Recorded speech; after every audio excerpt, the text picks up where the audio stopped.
gunung kendheng gegandengan gantane kaya ginaris urute lenggak-lenggok dirumaya lelungidan lam-lamen mega pethak ingkang amayungi nenggih ing imbanging gunung ing ngriku wonten kukus kumendheng angganda menyan ratus garu rasa mala tetela ing ngriku asramaning para brahmana cantrik manguyu jejanggan indung-indung ulu guntung nenggih menika ingkang mapan jroning pertapan Yasarata ingkang mapan jroning pertapan Yasarata ingkang kepareng mesanggrah ing riku nenggih brahmana ingkang peparap Begawan Jayawilapa lenggah wonten madaning pacrabaan denadep ingkang wayah nenggih Raden Irawan denadep ingkang wayah Raden Irawan semune gendong tias wigena satemah jroning pertapan katingal sepa-sepi lir sepah sampun nglangut datan pepagut datan kantun ingkang abdi cantrik manguyu jejanggan indung-indung ulu guntung amung tansah maos kidung puji rahayu amung tansah maos kidung puji rahayu miwah mantram sakti ing pangajap jagat saingsine mangya hayu hayu rahayune skala mangkono alon cipta wiringganira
meringbang sukma nari mangkalku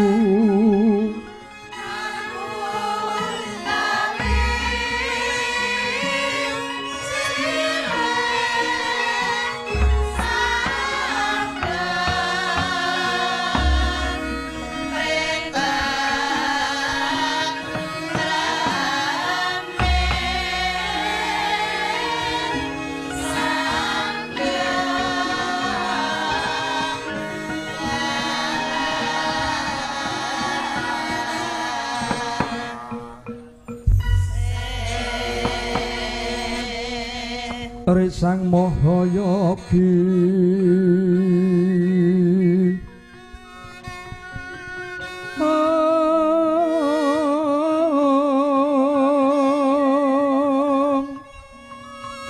sawu sing semeti dangwane ngali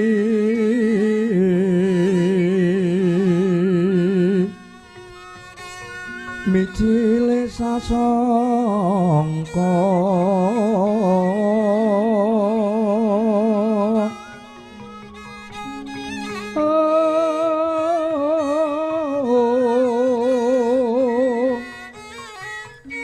saking graning arga hanantyasira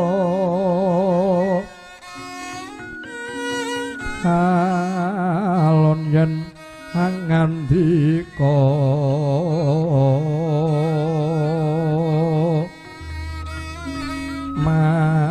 mangguk-mangguk yen dinulu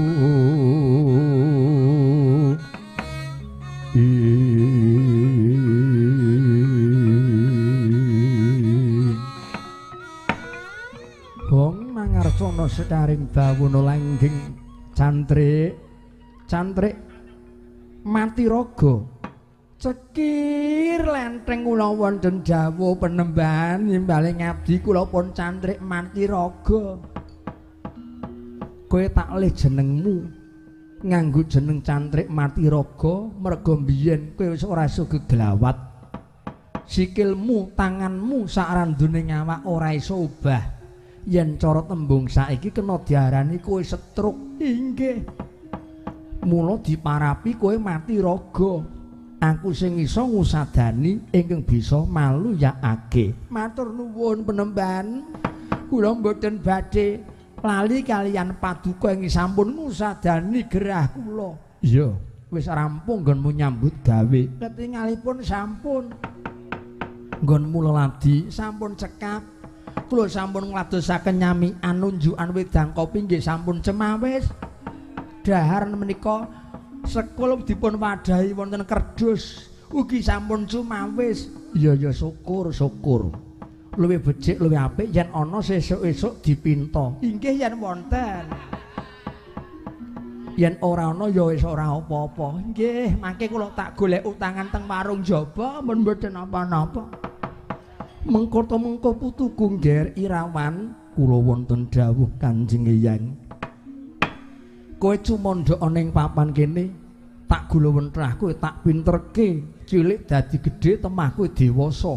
Inggih.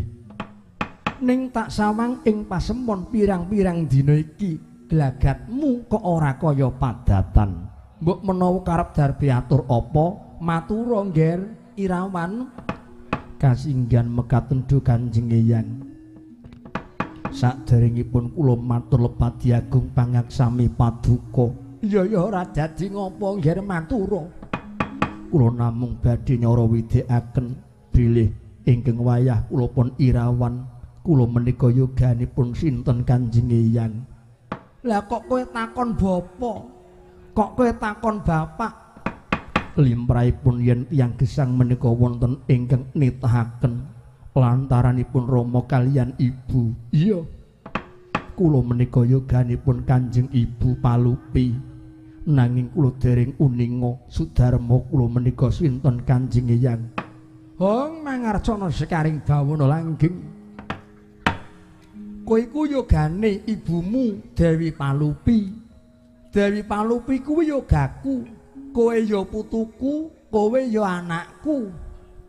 Malah bingung raos sing manah kula Kanjeng Hyang.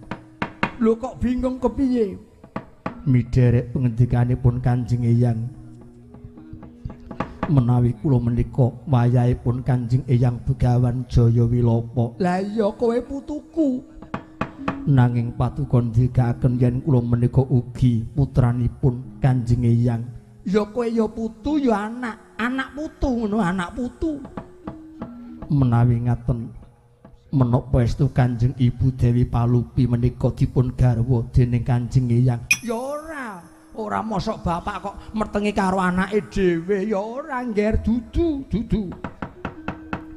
Lajeng sinten Sudarma kula Kanjeng Hyang. Tak palang ana kowe mlumpat didadung kowe meksa mberot. Merga kowe wis dewasa. Iki wis ngancik wahyaning mangsa kala lan kanggo ngringkes wektu. Ngger Irawan sira iku dudu turun pidak pejarakan ning kowe isih turun trah ngawirya rembesing madu pinastika. Ibumu yaiku anakku wadon Dewi Palupi winengku dening pamadyaning Pandhawa Satra Madukara kekasih Raden Arjuna ya Raden Janaka.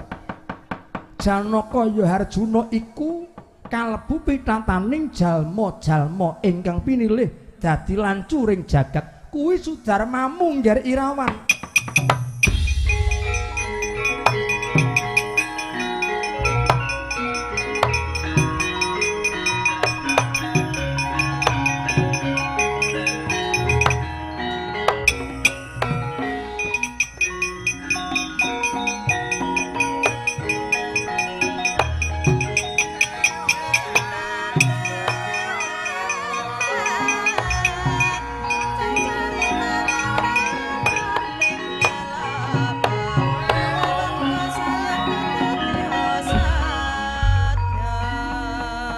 Ana daru tiba wengi ana dewa nganglang jagat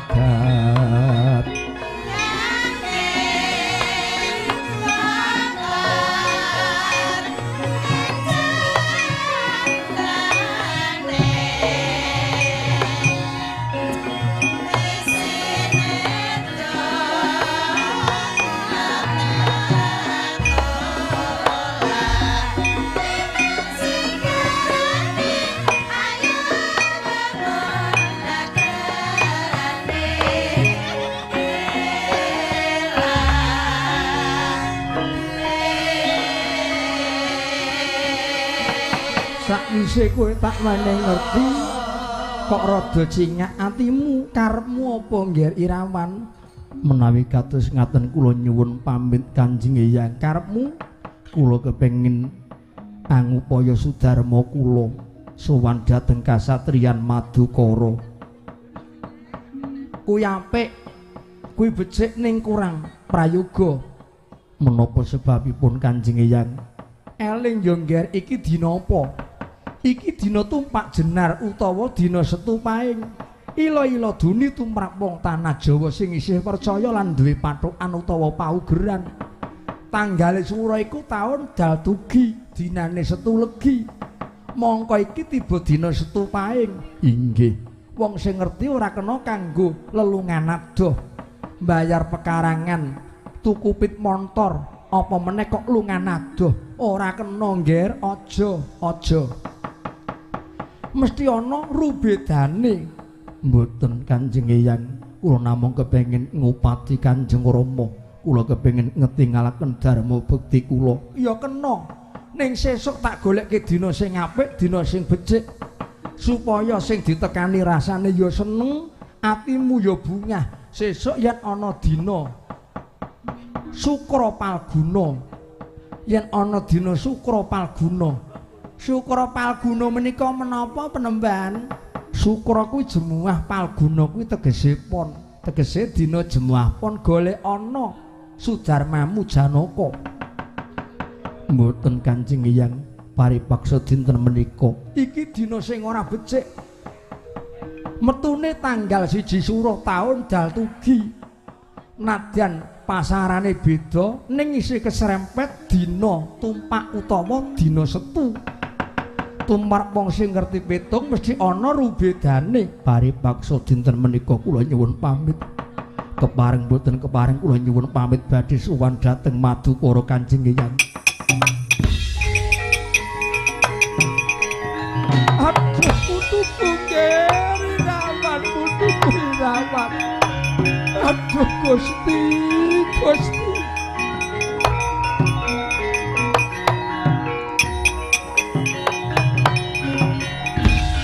Mbok inggih sampun penemban ingkang wayah dipun pengestoni kemawon supados wilujeng tanpa pambeng cantrik najan aku mengestoni ning menungsa kalah karo perbawane alam kalah karo perbawaning jagat gumelar ing sining bumi geni banyu lan angin surya candra kartika kuwi duweni daya luwih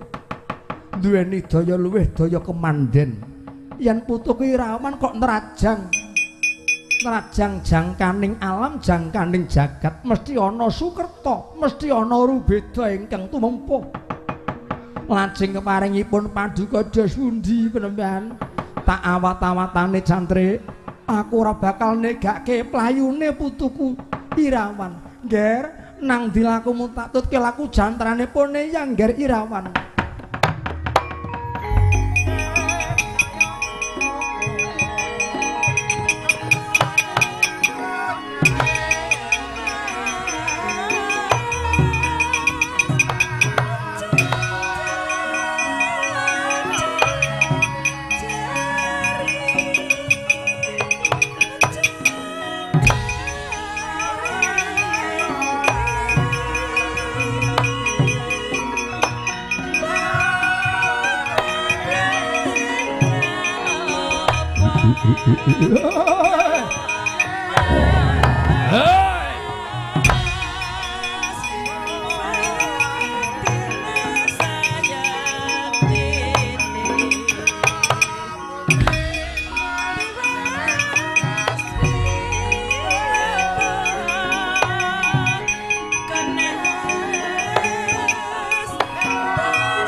Bang dek kalono kalayatan takut maringkut ringkut ngisi siang mica Prabawa kang mawa wisa Prabawa kang mawa wisa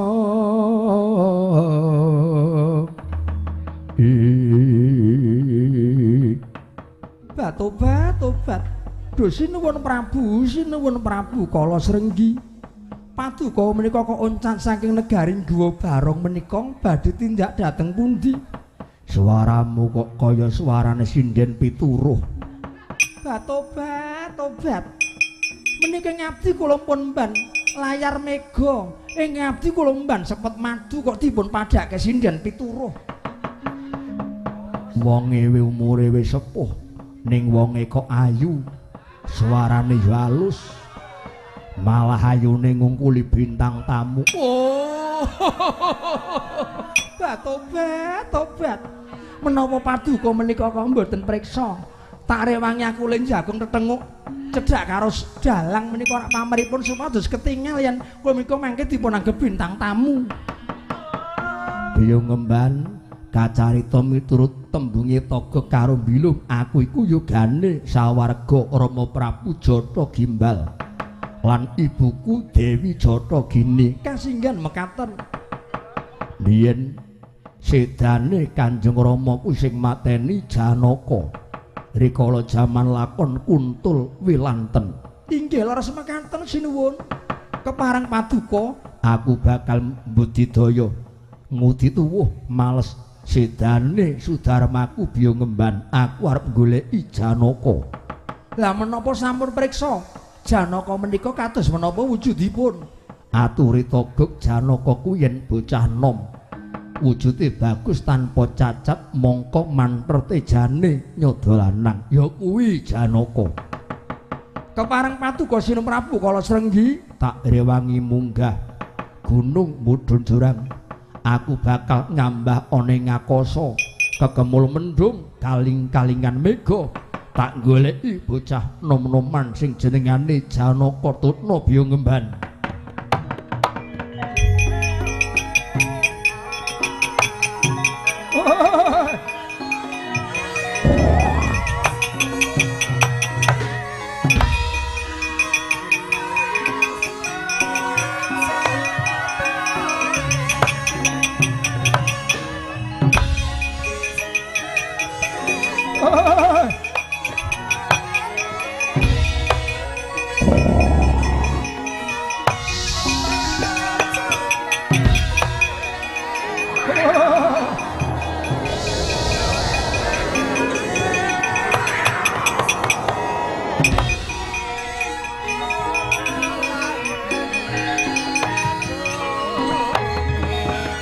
minangka rikesing carita kandhek lampahipun Raden Iraman ingkang oncak saking pertapan Yasarata den pambengi dening ingkang eyang parandene hambek gunung ingkang sinandang niyut saking Dirgantara miling-miling hangulati kaya kinjeng datan posoca lakune Prabu kala Srenggi Ratu Guwa Barong dupi mulat saking ngakasa kekemul mendung aling-alingan mega ana bocah nom-noman wujude bagus manter tejane nyodo lanang tinarka pamadyaning Pandhawa Raden Janaka sanalika kekablak ing akasa nubruk raganipun Raden Irawan satemah dhateng bisa obah tan bisa polah bawane Prabu kala Srenggi bebasan pengawak bau balung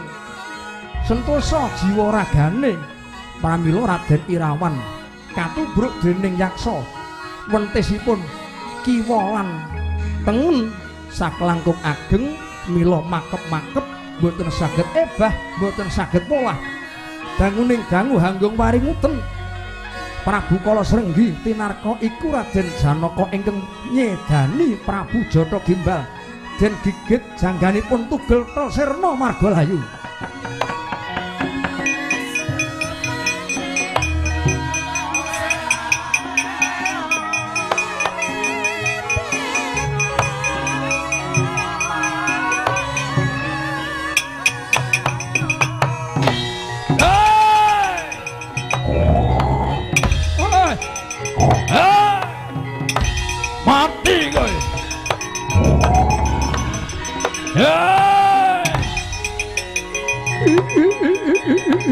adalah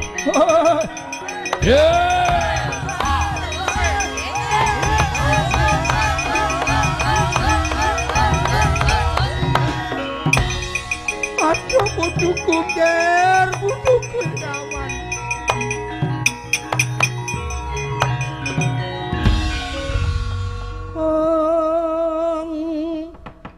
sorom-sorom dewangkara kingkin lir manguswa kang layon danya ilang memanisi wadananira layung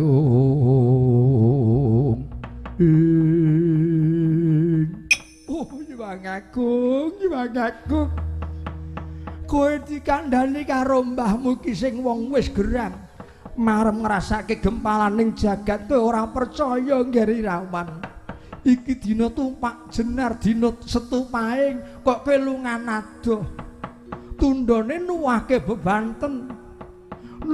bebanten gumledhak ana ing tengah dalan nyembur-nyembur getihe gulune pedhot putuku Ngger putuku Irawan yen upama kowe manut karo tembunge mbahmu iki ora bakal kaya ngene kedadeane ning kok menawa wis pinusih keparenging Gusti mung cukup semene garise urip ya muga-muga wae ya Ngger Irawan patimu najan kowe durung kasembadan pinanggih kelawan sudarmamu patimu muga-muga dadi rabuing para Pandhawa nggone arep ngayahi Bratayuda Jaya Binangun kowe tak sampurnake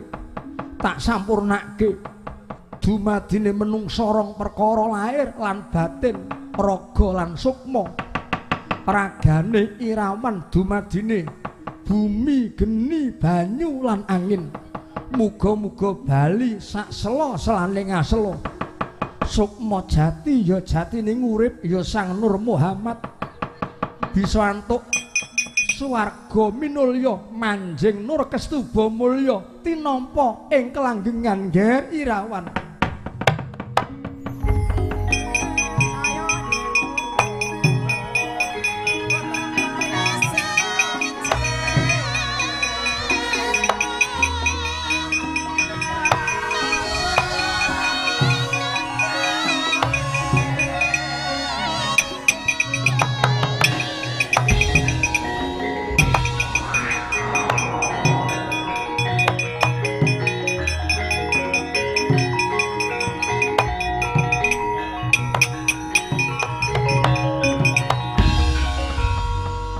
najan wis rampung lakone putuku Irawan wong yen wis mati tegese rampung perkarane najan pepati ora kena kanggo ngrampungi perkara Ngger Angger Janaka kula ingkang sowan badhe nyaosi priksa Ngger Janaka